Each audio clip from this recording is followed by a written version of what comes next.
الحمد لله نحمده ونستعينه ونستغفره ونؤمن به ونتوكل عليه ونعوذ بالله من شرور أنفسنا ومن سيئات أعمالنا. من يهده الله فلا مضل له ومن يضلله فلا هادي له، وأشهد أن لا إله إلا الله وحده لا شريك له، وأشهد أن محمدًا عبده ورسوله. أما بعد، فإن خير الحديث كتاب الله، وخير الهدي هدي محمد صلى الله عليه وسلم، وشر الأمور محدثاتها، وكل محدثة بدعة، وكل بدعة ضلالة، وكل ضلالة في النار. أعوذ بالله السميع العليم من الشيطان الرجيم. بسم الله الرحمن الرحيم. قاف والقرآن المجيد بل عجبوا أن جاءهم منذر منهم فقال الكافرون هذا شيء عجيب أإذا متنا وكنا ترابا ذلك رجع بعيد قد علمنا ما تنقص الأرض منهم وعندنا كتاب حفيظ بل كذبوا بالحق لما جاءهم فهم في أمر مريج أفلم ينظروا إلى السماء فوقهم كيف بنيناها وزيناها وما لها من فروج والأرض مددناها وألقينا فيها رواسي وأنبتنا فيها من كل زوج بهيج تبصرة وذكرى لكل عبد منيب ونزلنا من السماء ماء مباركا فأنبتنا به جنات وحب الحصيد والنخل باسقات لها طلع نضيد رزقا للعباد وأحيينا به بلدة ميتا كذلك الخروج كذبت قبلهم قوم نوح وأصحاب الرس وثمود وعاد وفرعون وإخوان لوط وأصحاب الأيكة وقوم تبع كل كذب الرسل فحق وعيد أفعينا بالخلق الأول بل هم في لبس من خلق جديد. وقال تعالى في موضع آخر للفقراء المهاجرين الذين أخرجوا من ديارهم وأموالهم يبتغون فضلا من الله ورضوانا وينصرون الله ورسوله أولئك هم الصادقون. معزز حاضرین جمع، میرے دینی اور ملی بھائیوں، نوجوان ساتھیوں، عزیز بچوں، میری ماں اور بہنوں، اللہ تبارک تعالی کی حمد اور اس کی تعریف کے بعد آقا نامدار جناب محمد رسول اللہ صلی اللہ علیہ وسلم کی ذات گرامی پر بے پناہ درود و سلام ہو کہ جن کے ذریعے سے اللہ تبارک تعالی کا دین ہم تک پہنچائے. رسول پاک صلی اللہ علیہ وسلم نے جو بیج ڈالی تھی صحابہ کرام کی شکل میں، انہی کے ذریعے سے اللہ تبارک تعالیٰ نے اپنے نبی کے دین کو قائم کیا اور انہی کو مبلغ اور ذریعہ بنایا. یہ جو مہینہ ہے ماہ محرم، اس میں آپ لوگوں نے صحابہ کرام کے تعلق سے بہت ساری باتیں سنی ہوں گی. اہل بیت کا ذکر آیا ہوگا. اہل بیت یعنی آپ صلی اللہ علیہ وسلم کے خانوادے سے تعلق رکھنا یہ بہت بڑا شرف ہے. جیسے صحابیت یہ بہت عظیم منصب ہے، کسی کا صحابی ہو جانا یہ اس کے لیے جنت کی ضمانت ہے. کوئی اپنے نبی کو اپنے آنکھوں سے دیکھ لے، اللہ کے رسول کی مجلسوں میں شرکت کر لے، آپ کی زبان مبارک سے کہی ہوئی باتوں کو اپنے ہی کانوں سے سن لے، جبریل امین کو وحی لاتے ہوئے دیکھے، آپ صلی اللہ علیہ وسلم پر وحی کی کیفیت چھاتے ہوئے دیکھے، نبی پاک صلی اللہ علیہ وسلم کے ساتھ غزوات میں شریک ہو، آپ صلی اللہ علیہ وسلم کے ساتھ آپ کے سفر میں شریک ہو، آپ کے دسترخوان پہ بیٹھے آپ کے سامنے وفد کی شکل میں آئے، تو یہ ساری چیزیں اس انسان اور اس آدمی کو صحابیت کا شرف بخش دیتی ہیں۔ صحابی کی تعریف اسی لیے یہ کی جاتی ہے کہ کل من لقی النبی صلی اللہ علیہ وسلم مؤمنا بہ ومات علیہ، ہر وہ آدمی صحابی ہے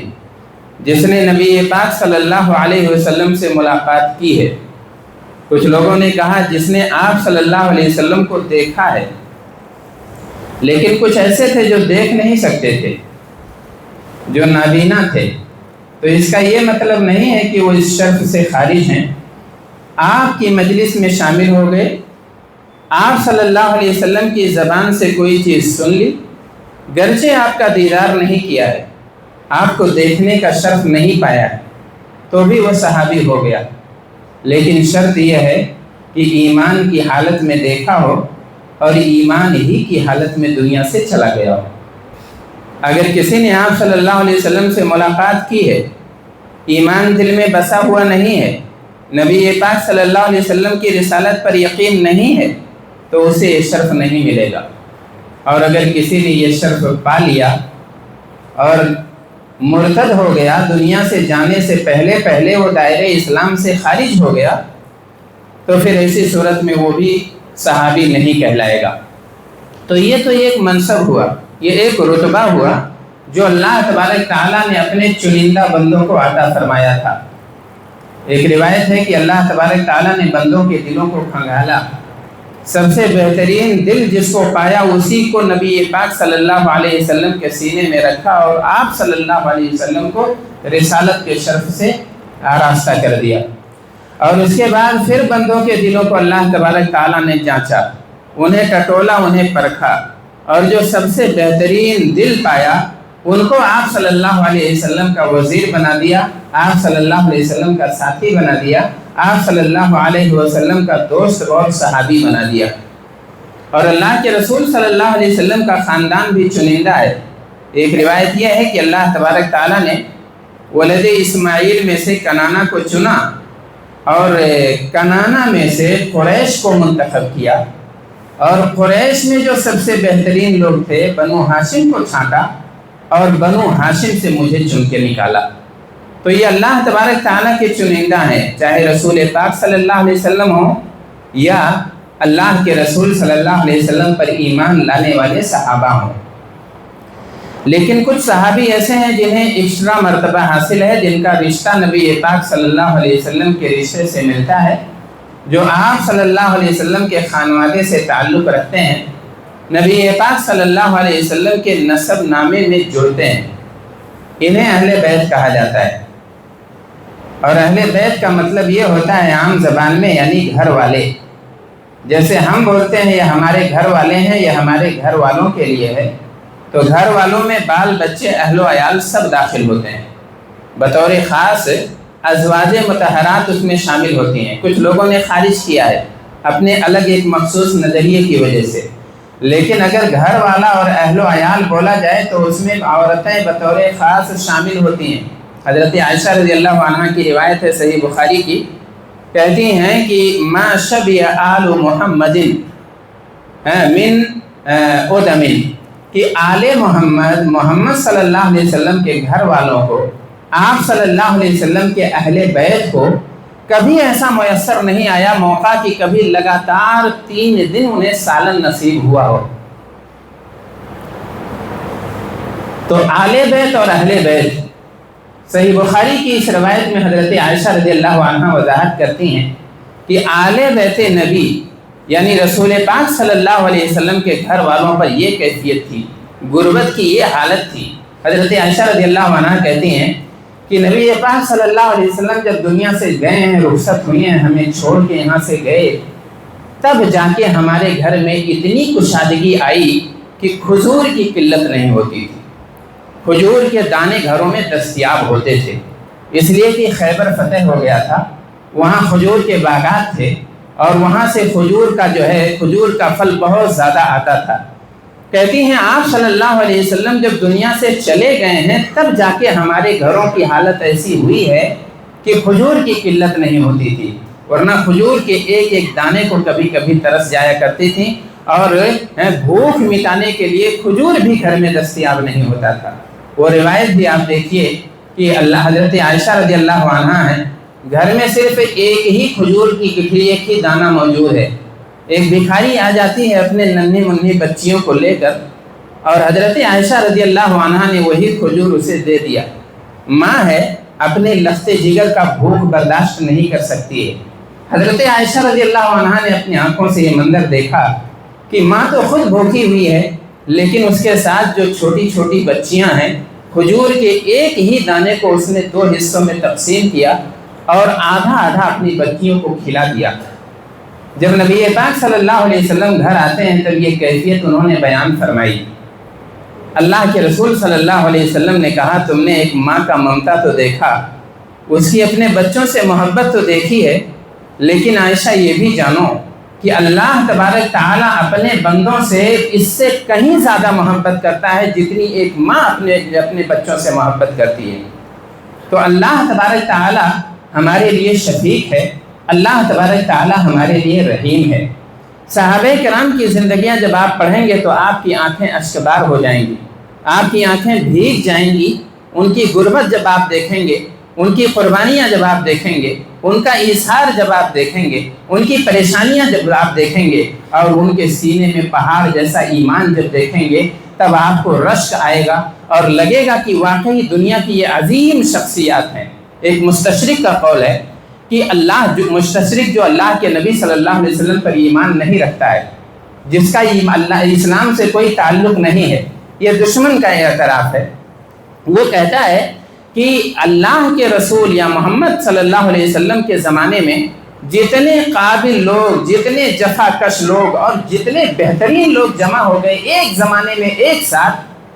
انسانی تاریخ میں ویسا زمانہ کبھی آج تک آیا ہی نہیں کہ اتنے قابل لوگ ایک زمانے میں اکٹھا جمع ہو جائیں۔ یہ چنندہ لوگ تھے، یہ پسندیدہ لوگ تھے، اور انہوں نے ہر قربانی بے دریغ دی ہے نبی پاک صلی اللہ علیہ وسلم کے دین کی حفاظت کے لیے۔ حضرت عمر فاروق رضی اللہ عنہ کی عظمت دیکھیے، صلح حدیبیہ کا موقع ہے، مشرکین مکہ آتے ہیں، ان کا سفیر آتا ہے، ان کے نمائندے آتے ہیں۔ نبی پاک صلی اللہ علیہ وسلم مدینہ سے نکلے تھے کہ خانہ کعبہ کا دیدار کریں گے، ایک لمبا وقفہ گزرا ہے، اپنا وطن چھوڑے ہوئے اپنے وطن کا دیدار کریں گے، اللہ تبارک تعالیٰ کے گھر کو دیکھ کر اپنی آنکھوں کو ٹھنڈک پہنچائیں گے۔ لیکن جب حدیبیہ پہنچ جاتے ہیں تو مکہ والے ڈٹ جاتے ہیں اور کہتے ہیں ہم نہیں آنے دیں گے، ہمارے دشمن ہو تم، ہمیں چھوڑ کے بھاگے تھے، ہم مکے میں داخل نہیں ہونے دیں گے۔ بات چیت ہوتی ہے، مختلف قسم کے سفرا آتے ہیں، نبی پاک صلی اللہ علیہ وسلم، عروہ ابن مسعود ثقفی آتے ہیں اور ان کے ساتھ بیٹھ کے بات چیت طے ہو جاتی ہے، بلکہ سخت کلامیاں بھی ہوتی ہیں۔ سخت کلامی اس طرح سے ہوتی ہے کہ عروہ ابن مسعود ثقفی آتے ہیں اور اس کے بعد کہتے ہیں کہ نبی پاک صلی اللہ علیہ وسلم کو مخاطب کیا، کہا آپ اپنے گھر اپنے خاندان والوں کو چھوڑ کے گئے ہیں، اپنے ہی باپ اپنے ہی اجداد کو چھوڑ کر گئے ہیں، اپنا وطن ترک کر کے گئے ہیں اور ان اوباشوں کو پر بھروسہ کر رکھا ہے، اگر لڑنے کی بات آئے گی، اگر جان دینے کی بات آئے گی تو یہ آپ کا ساتھ چھوڑ کے بھاگ جائیں گے۔ حضرت ابوبکر صدیق رضی اللہ عنہ کو صبر نہیں ہو سکا اور وہ فوراً کھڑے ہوئے، انہوں نے نہایت ہی سخت جملہ کہا، امسس بذر اللات کہا۔ ایسی زبان کبھی نہیں نکالتے تھے، کبھی صحابہ کرام گالیاں نہیں دیتے تھے، لیکن اس موقع پر اپنے آپ کو سنبھالے نہیں اور گالیاں انہوں نے دی اور کہا کہ تم خاموش ہو جاؤ، اس لیے کہ ہمارے وفا پہ تمہیں شک ہے، ہمارے جذبے قربانی پہ تمہیں شک ہے۔ نبی پاک صلی اللہ علیہ وسلم کے اشارے ابرو پر ہم اپنے جسم کا ایک ایک قطرہ نچوڑنے کے لیے تیار ہیں، اور تم کہتے ہو کہ جب جنگ کی بات آئے گی تو یہ پیٹھ ساتھ چھوڑ کے بھاگ جائیں گے۔ عروہ ابن مسعود ثقفی نے کہا یہ کون آدمی ہے؟ کسی سے پوچھا، جب بتایا گیا کہ حضرت ابوبکر صدیق رضی اللہ عنہ ہیں تو اس کی زبان خاموش ہو گئی۔ کہا اگر ان کا احسان نہ ہوتا، اگر یہ ابوبکر صدیق نہ ہوتے جنہوں نے میرے اوپر مکے میں احسانات کیے ہیں، تو میں ضرور جواب دیتا، لیکن چونکہ یہ میرے محسن ہیں، یہ بہت بھلے آدمی ہیں، بہت بہترین آدمی ہیں، اور ان کے بہترین ہونے کا اعتراف تمام لوگ کیا کرتے تھے۔ وہ روایت آپ لوگ شاید سنے ہوں کہ جو ہے ابن دغنہ ہے، ایک قبیلے کا سردار ہے، حضرت ابوبکر صدیق رضی اللہ عنہ ایک دن تنگ آ کے سوچتے ہیں کہ اب مکہ چھوڑ ہی دیتا ہوں، جہاں اپنے رب کی عبادت نہ کر پاؤں، جہاں اس کے سامنے میں اپنے گناہوں پہ اشک نہ بہا پاؤں، جہاں میں اس کے سامنے سجدہ نہ کر پاؤں آزادی سے، ایسے شہر میں رہنے کا کیا فائدہ ہے۔ ملاقات ہو جاتی ہے اور دیکھتا ہے، اور اس کے بعد سوال کرتا ہے کہ ابوبکر آپ کہاں جا رہے ہیں؟ تب انہوں نے کہا میں نے اپنا شہر ہی چھوڑ دیا ہے۔ فوراً وہ چونکتا ہے اور اس کے بعد کہتا ہے آپ جیسے بھلے آدمی کو مکے سے نکال دیا گیا ہے، یہ کیسے دیوانے لوگ ہیں اور کیسے مجنون اور پاگل قسم کے باشندے ہیں جنہوں نے ابوبکر صدیق رضی اللہ عنہ جیسا ہیرا ترک کر دیا، اپنے شہر سے نکال دیا ہے۔ اور قسم کھاتا ہے، کہتا ہے واللہ لا یخرج ولا یخرج مثلہ، کہ آپ نہیں شہر چھوڑ سکتے ہیں، آپ مکہ ترک نہیں کر سکتے ہیں۔ اتنے بھلے آدمی ہیں، اتنے بہترین آدمی ہیں، آپ جیسے انسان کو نہ تو مکے سے نکالا جائے گا اور نہ تو جانے دیا جائے گا۔ کہتا ہے میں ذمہ داری لیتا ہوں، میں ضمانت دیتا ہوں، اور اس کے بعد ہاتھ پکڑتا ہے، مکے میں واپس لے کے آتا ہے، کیونکہ حیثیت والا آدمی ہے، سردار آدمی ہے، اس سے مصلحتیں جڑی ہوئی ہیں مکے والوں کی بھی، اور مختلف قبائل میں گزرتا ہے اور کہتا ہے میں نے ابوبکر کو ضمانت دے دی ہے، تم کیسے پاگل ہو، کیسے دیوانے ہو کہ اتنے بھلے انسان کو تم اپنے شہر سے نکال رہے ہو۔ اللہ کے رسول صلی اللہ علیہ وسلم کا ہر ساتھی، آپ صلی اللہ علیہ وسلم کا ہر صحابی بہترین تھا، بھلا تھا، اپنوں کی نظر میں بھی اور غیروں کے نظر میں بھی۔ تو اللہ کے رسول صلی اللہ علیہ وسلم پر یہ لوگ ایمان لائے۔ جب اس نے عروہ ابن مسعود ثقفی نے کہا اگر یہ میرے محسن نہ ہوتے، اگر انہوں نے میرے اوپر احسان نہ کیا ہوتا تو میں آج ضرور ان کی گالی کا جواب دیتا اور ان کی سخت کلامی کا جواب دیتا۔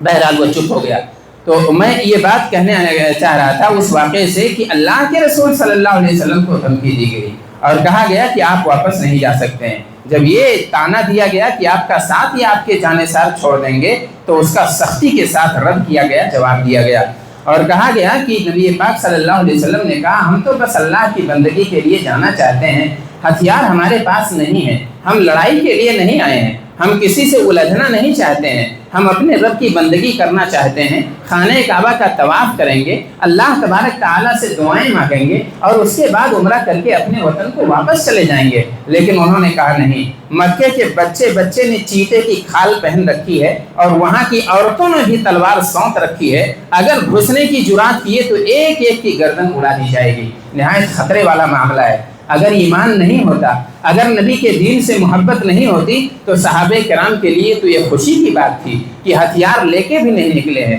لڑائی کے ارادے سے بھی گھر نہیں چھوڑا ہے، بچوں سے دور اس لیے نہیں ہوئے ہیں کہ جنگ اور غزوے میں شریک ہوں گے، اگر اس کا موقع آ رہا تھا تو خوشی واپس جا سکتے تھے، لیکن انہیں غم ہوا، انہیں تکلیف ہوئی۔ حضرت عمر فاروق رضی اللہ عنہ نے اپنے غم اور غصے کا اظہار بھی کیا، پریشان سے تھے۔ حضرت اللہ کے رسول صلی اللہ علیہ وسلم کے پاس آئے اور کہا کہ اللہ کے رسول صلی اللہ علیہ وسلم ذرا یہ بتائیے آپ سچے نبی نہیں ہیں؟ آپ صلی اللہ علیہ وسلم نے کہا اس میں کون سا شبہ ہے؟ کہا ہم لوگ مومن نہیں ہیں، کہا اس میں کوئی شبہ نہیں ہے۔ انہوں نے کہا کیا یہ مشرک نہیں ہے؟ اللہ کے رسول صلی اللہ علیہ وسلم نے کہا اس میں بھی کوئی شک نہیں ہے۔ تو کہا کہ اگر ہم مر جائیں گے تو کیا ہمارے لیے جنت نہیں ہے؟ آپ صلی اللہ علیہ وسلم نے کہا بالکل تمہارے لیے جنت ہے۔ اور کہا اگر وہ مر جائیں تو کیا وہ جہنم میں ڈھکیلے نہیں جائیں گے؟ آپ صلی اللہ علیہ وسلم نے کہا ہاں ان کا انجام یہی ہوگا۔ تب کہا پھر جان دینے سے ڈر کیوں؟ پھر آپ لماذا نرد علی الدنیۃ اذن، جب جان دینا شرف کی بات ہے، جب جنت حاصل ہو جانے والی ہے تو ہم دب کے کیوں صلح کر رہے ہیں؟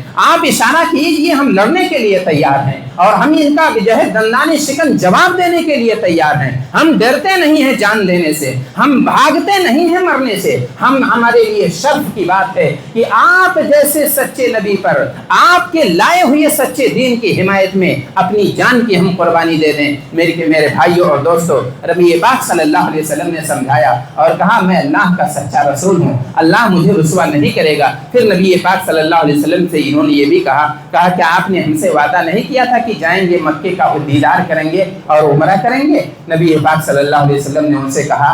کیا میں نے یہ کہا تھا کہ اسی سال کریں گے؟ ہم کریں گے، وقت آئے گا، مکہ فتح ہوگا، اللہ تبارک تعالی ہمیں سربلند کرے گا، ہمیں ذلیل اور رسوا نہیں کرے گا، ہمارے ساتھیوں کو خسارے میں مبتلا نہیں کرے گا، لیکن میں نے یہ نہیں کہا تھا کہ اسی سال کرنا ہے۔ اس لیے کہ نبی پاک صلی اللہ علیہ وسلم کو اشارہ ملا تھا صلح پر، نبی پاک صلی اللہ علیہ وسلم نے صلح کا ارادہ بنا لیا تھا۔ بہرحال صلح ہو جاتی ہے اور اس کے بعد جو ہے مسلمان واپس آ جاتے ہیں۔ بظاہر ایسا لگتا ہے کہ دبے ہوئے ہیں، صحابہ کرام اللہ کے رسول صلی اللہ علیہ وسلم کے جانثار بظاہر ہارے ہوئے ہیں، لیکن اللہ تبارک تعالیٰ نے کہا یہ فتح مبین ہے، اس لیے کہ اس صلح کے بعد مسلمانوں کو یہ موقع میسر آیا، ان کے دعات کو، ان کے علماء کرام کو، کہ دور دراز تک بغیر کسی خطرے کے جو ہے سفر کیا کرتے تھے، دعوت و تبلیغ کے لیے جایا کرتے تھے، اور دین اللہ کے رسول صلی اللہ علیہ وسلم کے پھیلانے کا اور موقع مل گیا۔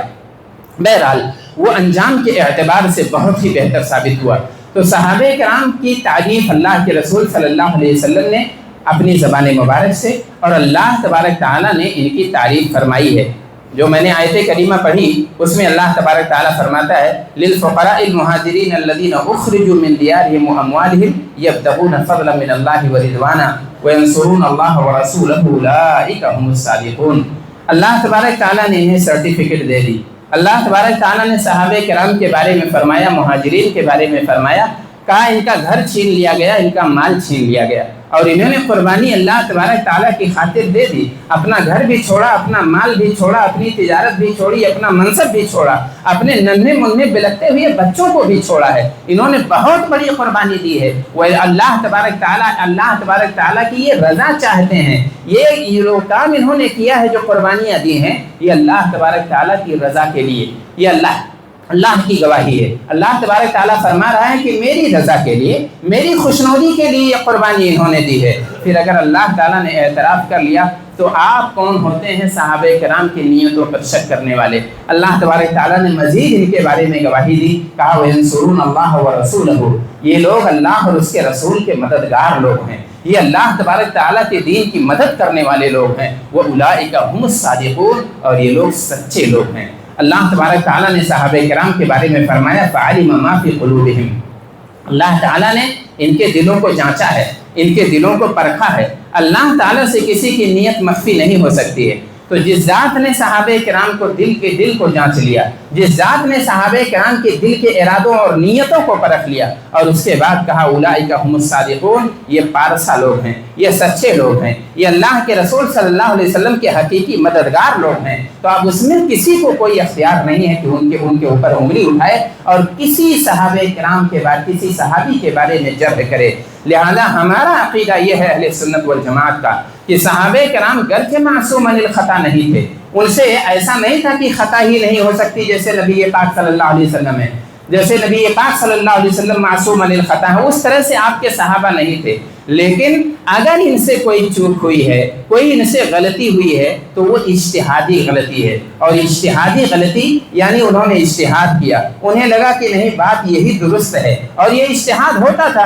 حضرت عائشہ رضی اللہ عنہا نے اپنے اجتہاد سے نبی پاک صلی اللہ علیہ وسلم کی ایک حدیث کو ماننے سے انکار کیا، جب اس میں اللہ تبارک تعالیٰ کی رویت کی بات آئی کہ آپ لیلۃ المعراج یعنی اسراء اور معراج کی رات کو اللہ تبارک تعالیٰ کا آپ نے دیدار کیا تھا کہ نہیں کیا تھا، اس میں علماء کا اختلاف ہے۔ کچھ لوگ کہتے ہیں اپنی آنکھوں سے اپنے محبوب کو نبی نے دیکھا ہے، اور کچھ لوگ کہتے ہیں کہ نہیں، اللہ تبارک تعالیٰ کو دنیا کی آنکھوں سے نہیں دیکھا جا سکتا ہے، آپ کی تجلی کا مشاہدہ کیا ہے لیکن اللہ کی ذات کو نہیں دیکھا ہے۔ تو قرآن پاک میں ہے لا تدرک الابصار وہو یدرک الابصار، کہ اللہ تبارک تعالیٰ کی ذات کو نگاہیں اس کا احاطہ نہیں کر سکتی ہیں۔ تو یہ آیت کریمہ تھی ان کے سامنے، اس لیے انہوں نے کہا کہ اگر کوئی آدمی یہ حدیث لاتا ہے اور یہ کہتا ہے کہ نبی پاک صلی اللہ علیہ وسلم نے دیکھا تو یہ درست نہیں ہے، اس لیے کہ اللہ تعالیٰ کا کلام موجود ہے، لہذا اس میں کوئی شک نہیں کہ اللہ تعالیٰ کی عظیم ذات دنیا کی حقیر آنکھوں میں سما نہیں سکتی ہے۔ ہاں اللہ دیدار کرائے گا، لیکن آخرت میں اللہ کیپیسٹی آنکھوں کی بڑھا دے گا،